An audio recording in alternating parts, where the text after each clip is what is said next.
So this is the second video in the topic one series, focusing now on mostly just angle postulates and angle addition postulates. So as we get into our first problem of the video, we have an angle that has been divided into two sub-angles, and we're given that BDA, so we go to B, down to D, up to A, that BDA is 43 degrees. And then we're told that the total of CDA, so CDA, the total here is 94 degrees. And we want to know what is the measure of CDB. So we'll call that X. We want to know what is the measure of X. And so what we can gather from this diagram is that the combination of the blue angle and the orange angle together creates the total angle of the green one, of 94 degrees, which means 43 plus X must equal the total angle of 94 degrees. So from here we just solve for X, and we solve for it by subtracting 43 on over to the other side, giving us that X is equal to 51 degrees. And that's what you would type in to your answer choice, 51 degrees. So our next problem in the list is another angle problem, but instead of being divided into just two smaller triangles, or smaller angles, our angle is divided into three smaller angles. And so we're told BCA, so the first angle in the list, is 40 degrees. And then we're told that ICA, or ICH, our top angle, is 34 degrees, and that the total angle of BCH is 123. And then the question wants to know, what is the measure of this middle angle here?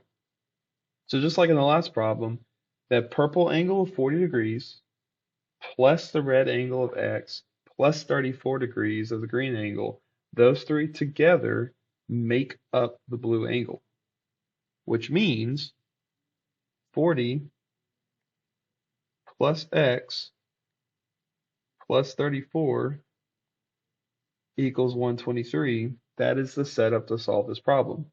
These three must come together to equal the total.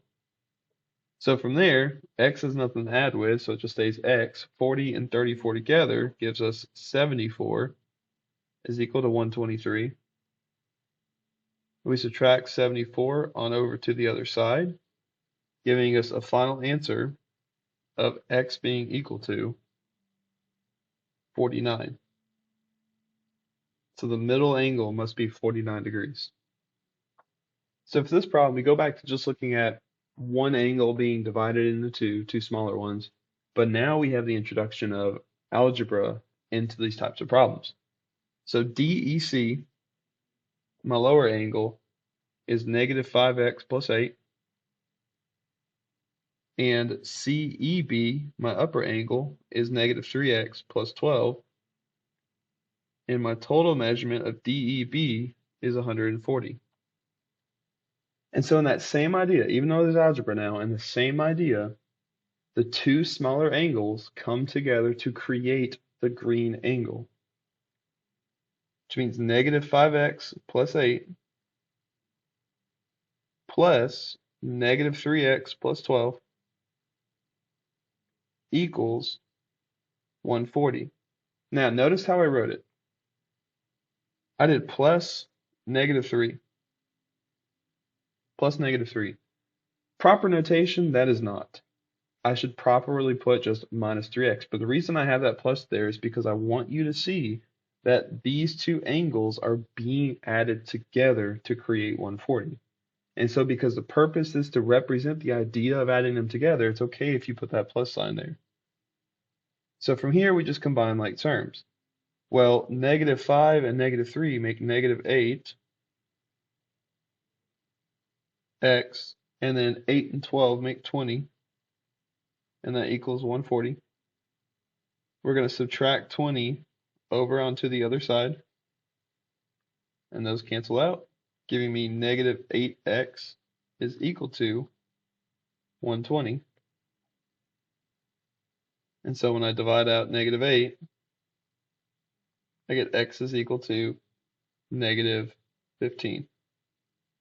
When I go back to check the question, what's it asking for? Is it asking for an angle measurement or is it asking for x? In this case, it's just asking for x. So x equals negative 15. For this question, it again just adds one more layer onto the question that we already did, giving us 3 angles instead of 2. So CDA, so in this case, the combination of both angles together is a measure of 4x plus 24. Then ADI, the lower angle by itself, is 81 degrees. And we want to know if the total measurement of CDI is 125, what is x? The total measurement is 125, what is x? And so the same principle still applies. The combination of the 3 smaller angles together creates the green angle. So my first 2 angles, represented as 4x plus 24, plus my third angle of 81, equals the total of 125. And now we combine terms. So 4x plus, and then these two, when you add them together, gives you 105 is equal to 125. I'm going to subtract 105 to the other side. So 4x is equal to now 20. And then if I divide out the 4, that gives me a final answer of x equals 5. And again, what's the question asking for? Always keep going back to what is the question asking you? The question is asking me for x, so x equals 5.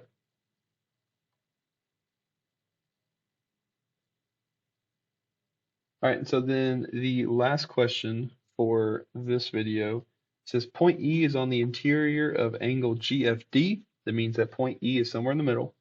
And so GFE is congruent, that's what this means, congruent, the same as angle EFD. So let's go ahead and draw it. So we have GFD, E is in the interior, and then we're told that these two angles are congruent to each other. They are the same, they are equal. Another way you might see a question like that is to say that EF bisects GFD, and it means the same thing. If something is bisected, it is created in 2 equal halves. So GFE is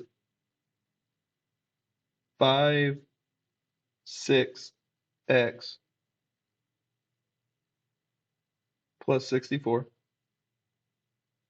and EFD is 4x plus 102. And because they are congruent to each other, because they are equal, your setup for this problem is setting them equal to each other. So 5, 6x plus 64 is equal to 4x plus 102. Now, there's one of 2 ways to solve this problem, or one of 3 ways, I should say, actually. First, leave the fraction, work it with a fraction. Second, make your fraction a decimal, work it with a decimal. Or, if you don't want to do either of those, especially not the decimal, since decimals can get really ugly, you can take your fraction and you can multiply it out, kill the fraction.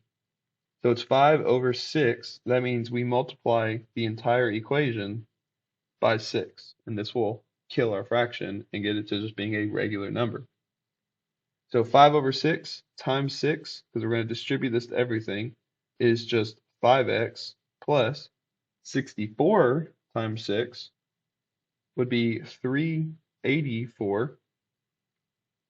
And then we have 4 times 6, which is 24x. And then we have 102 times 6, which would be plus 612. So the numbers just got bigger, but there's also no fractions. And so we can work it from there. So I'm going to take 5x, and I'm going to subtract it to the other side to keep my x values positive. So minus 5x. That gives me 384 is equal to 24 now minus 5x, which is 19x plus 612. And then I'm going to take 612 and subtract it to the other side, which gives me negative 228 is equal to 19x. From there, we will divide out the 19, giving me a final x value of -12. Now, that is what my x value is. We go back and we double check to see what the question is asking for. Is it asking for x? No, it wants to know what is g of d? What is the entire angle measurement? What is the entire angle measurement between those rays? And so I'm going to take 4x plus 102, and instead of x, I'm going to plug in -12. And that's going to give me 54. And because both angles are the same, angle GFD, its measurement, is equal to that 54 number times 2, because both angles are 54. And so 54 times 2 is going to be 108.